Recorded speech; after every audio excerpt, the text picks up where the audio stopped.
This video is going to be called, what is the best religion to follow?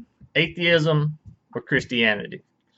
Now for my atheist brothers and sisters, that's going to sound like a contradiction in terms, because we don't think that atheism is a religion. And also to my biblical Christian brothers and sisters, we're going to say Christianity is not a religion.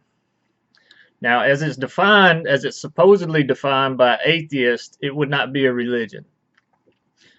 The way atheists want to define it is a lack of belief in God. Right? It used to be a positive, it used to be a positive assertion that there is no God, but then that's been walked back to it's an absence of a belief. It's a lack of a belief in God. And as for the biblical Christians, we just say we're Christians because it's true. We're biblical Christians because the Bible is true. There is no religion tied to it. So how do we make that jump from atheism and Christianity to religious atheism and religious Christianity? And the way I define it is that it becomes religious when the belief, whenever that set of belief, whatever it is, atheism or Christianity, allows an individual to elevate themselves and at the same time put down others. And it's all based on insecurity. Anytime someone tries to elevate themselves to the expense of others, it's always based on insecurity. And that's especially true when it comes to religious atheism and religious Christianity. All right, so this video, I wasn't planning on doing this video. I had another plan, but I got some awesome responses from out in the YouTube world, from complete strangers, and so I want to explain the difference between religious atheism and normal atheism. The same thing with religious Christianity and normal and biblical Christianity. Here's an example of a religious atheist comment. It says, "Sorry, atheists will be indifferent to anything you have to say. Why? Because it's patently obvious you lack the knowledge, the training, and skills to espouse your point of view and are merely attempting and failing to justify one's own failure in escaping childhood intellectual brainwashing. Suggest you get a proper job. Amen." All right. If that's not obvious to my atheist brothers and sisters, that is that's a complete insecurity on the writer's part. They're not trying to put me down. They're trying to raise themselves up. All right. I used to do this. And the reason I can say this from this point of view is because I used to do this myself. And the people who don't know me personally aren't going to believe this, but I mean, just 3 years ago, politics was my religion. Politics is what I use to allow myself to elevate myself and to put others down.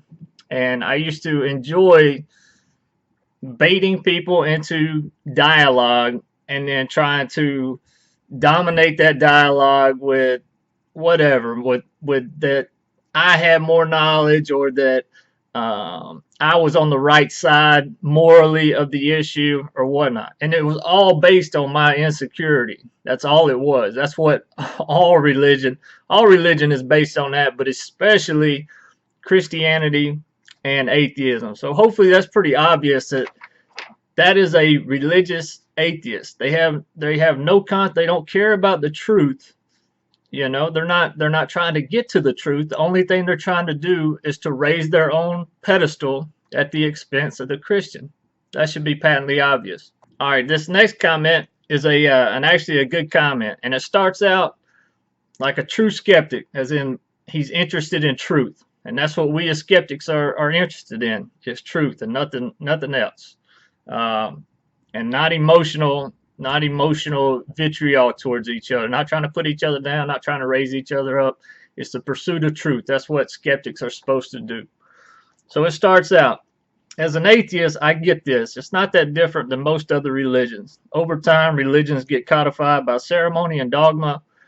The mentality of us versus them turns inward, and groups start picking fights internally. I get all that. All right, see, that was a nice gesture. I disagree with it, but it was a nice gesture, and we're kind of talking to skeptics right here.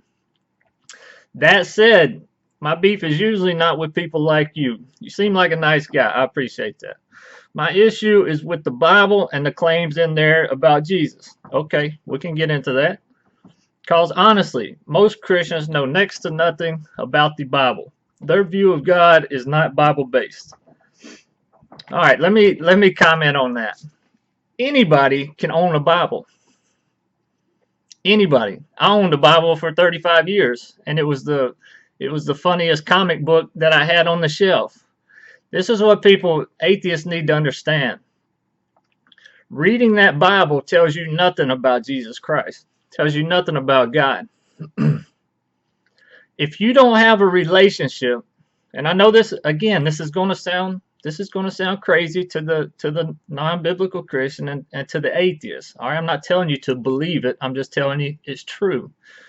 If you don't have a relationship with the living Jesus Christ, and I know you don't believe the Bible, so there's no way you're going to think that resurrection was true. I get that. But he is a living being that you have a relationship with. You will never understand Jesus Christ by reading that Bible. Reading the Bible only verifies the relationship that you have with Jesus Christ. That's the biblical Christian. You go on to say, if you read the Bible without a religious bias, which you're implying that as an atheist, you're reading the Bible without a religious bias. You need to know that's an absurd assertion. All right. With an understanding of history and textual criticism, it becomes extremely obvious this is not a divine work. Now, see, I came to the exact opposite opinion. The first two of the first things that I started researching was the historicity of Jesus Christ and textual criticism.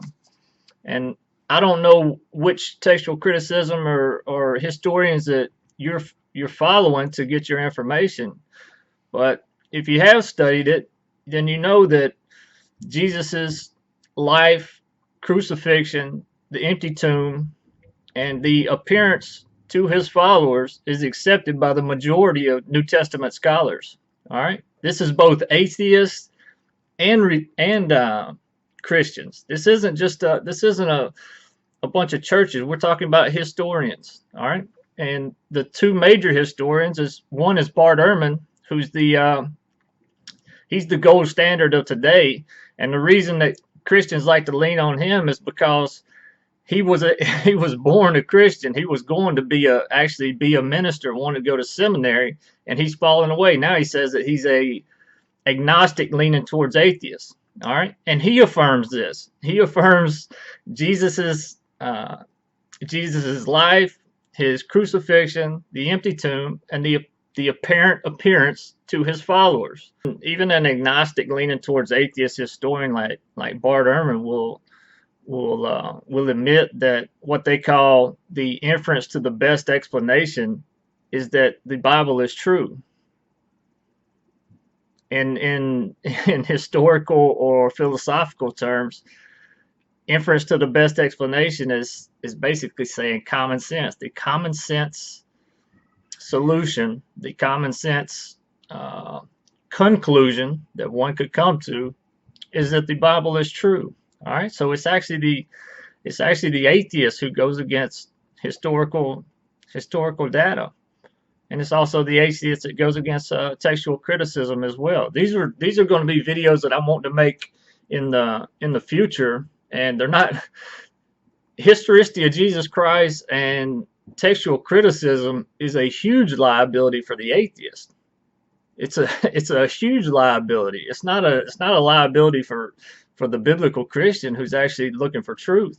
And so here's an example of inference to the best explanation.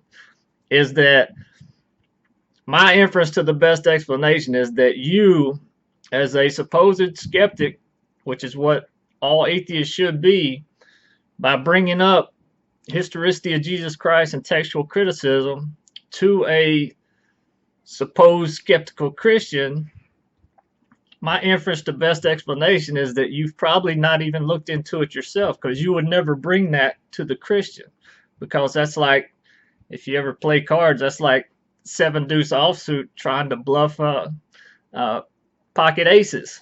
It's not The liability is all on the atheist end. All right. But as soon as you're done with that, I want to continue on because we were talking to skeptics. We were looking for truth right there. But now you pivot to a religious atheist. All right. So here we go. On top of that, Christianity is a death cult.